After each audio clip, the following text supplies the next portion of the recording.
안녕하세요. 대구 예스병원 정형외과 과장 안준영입니다.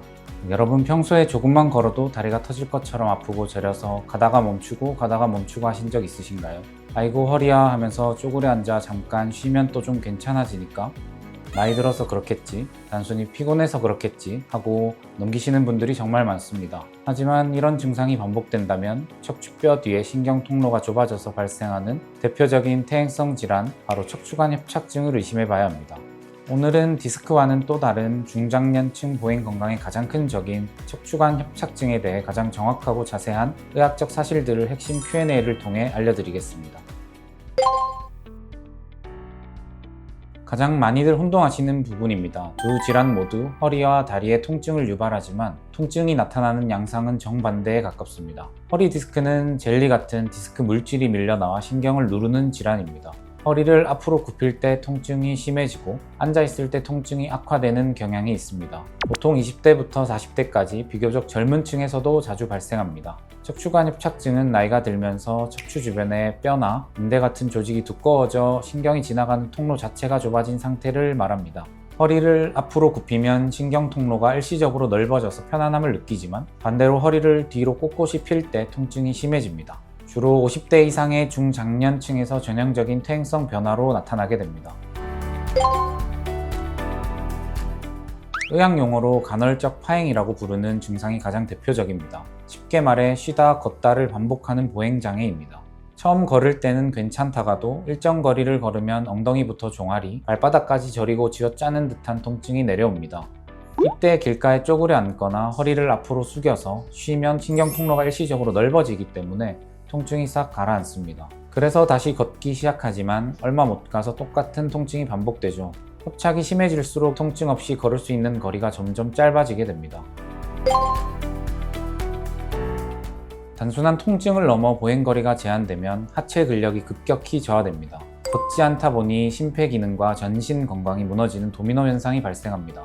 더 심각한 것은 신경이 장기간 강하게 압박받는 경우입니다. 다리의 감각이 둔해져 4살 같지 않게 느껴지거나 발가락이나 발목을 위로 들어올리는 힘이 빠지는 마비 증상이 올 수 있습니다. 최악의 경우 배뇨와 배변을 담당하는 신경까지 눌려 소대변 장애가 발생하는 마미 증후군으로 이어질 수 있으며 이 단계에 이르면 응급수술이 불가피하게 됩니다. 협착증 진단을 받았다고 해서 무조건 수술을 해야 하는 것은 결코 아닙니다. 전체 환자의 80%에서 90% 이상은 초기 단계에서 비수술적 치료로 충분히 증상을 호전시킬 수 있습니다. 약물치료와 물리치료를 기본으로 하면서 통증이 심한 경우 소염제와 국소마취제를 신경 주변에 직접 주입해 염증과 부종을 가라앉히는 신경차단술을 시행합니다.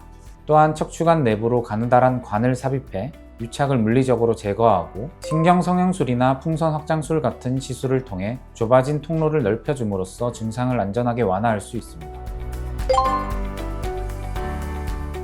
과거에는 등을 크게 절개하고 뼈를 많이 깎아내거나 나사못을 박아 고정하는 큰 수술을 해야만 했습니다. 하지만 최근에는 의학기술의 발전으로 근육과 정상 조직을 거의 손상시키지 않는 척추 내시경 수술을 시행합니다. 허리에 약 5mm에서 7mm 정도의 미세한 구멍을 하나 또는 2개만 뚫고 내시경을 삽입하여 신경을 압박하고 있는 두꺼워진 황색인대나 자라난 뼈 돌기만을 정밀하게 제거하는 방식입니다. 수술 후 척추가 불안정해질 리스크가 적고 회복이 매우 빠르다는 장점이 있습니다. 척추 내시경 수술의 성패는 얼마나 병변 부위를 선명하게 보면서 안정하게 정밀 타격하느냐에 달려 있습니다. 이때 아주 중요한 역할을 하는 것이 바로 스트라이커 초고화질 관절경 시스템입니다. 이 장비는 아주 가느다란 관 내부에 고해상도 카메라가 탑재되어 있어 육안으로 보는 것보다 훨씬 더 확대된 4K급의 깨끗한 영상을 모니터에 구현합니다. 덕분에 머리카락처럼 가는 미세한 신경과 미세혈관 구조를 명확하게 구분할 수 있어 수술 중 정상신경을 건드릴 위험을 획기적으로 낮춰줍니다. 또한 유관 수술과 달리 내시경을 통해 지속적으로 식염수를 흘려보내며 시야를 확보하기 때문에 출혈이 거의 없고 감염 리스크도 최소화됩니다. 결과적으로 수술 정확도도 높아져 고령 환자나 만성 질환자 분들도 안전하게 수술을 받을 수 있는 핵심 기술이라 할 수 있습니다. 척추관 협착증은 세월의 흐름에 따라 찾아오는 자연스러운 노화 과정 중 하나입니다. 하지만 나이 들어 아픈 게 당연하지 하고 참으실 필요는 전혀 없습니다. 참으면 참을수록 신경 손상이 진행되어 치료 기간만 길어질 뿐입니다. 조금만 걸어도 다리가 저리고 웅크려 앉아 편해진다면 더 이상 방치하지 마시고 병원에 내원하셔서 정확한 검사를 받아보시기 바랍니다. 앞서 말씀드린 첨단 내시경 장비와 체계적인 시스템을 통해 환자분 개인의 상태에 맞는 가장 안전하고 효과적인 치료 방향을 찾아드리겠습니다. 여러분의 튼튼하고 건강한 걸음을 응원합니다. 감사합니다.